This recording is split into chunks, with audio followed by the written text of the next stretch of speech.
If we are going to correct any of the generational and geographic unfairness that afflicts this country, we're going to have to look at taxing wealth, not just income. Now, nobody running any of the big parties wants to talk about this, but one Labour politician has written a whole book on the subject, Liam Byrne. So what the book tries to do is to basically say, look, it doesn't have to be like this.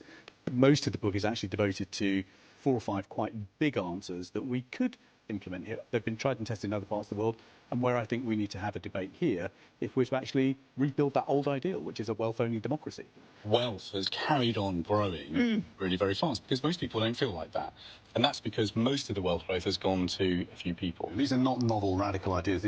The ideas in the book are all ideas that have worked somewhere in the world. Does it matter that the rich are getting richer?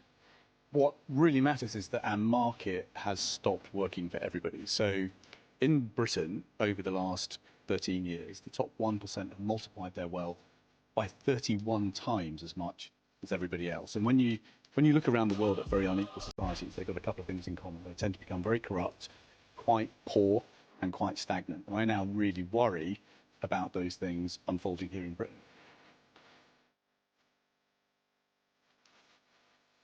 We never talk about tax breaks on wealth. That's the big missing part of our national debate. And so what the book tries to do is to say, look, the future could be extraordinary. The question is how we build a democracy of opportunity for those new possibilities, because the prize at stake is a new settlement for freedom, and that is the freedom to be you. In this extraordinary world that we're going to build, that is surely a prize worth debating and fighting for. Thank you.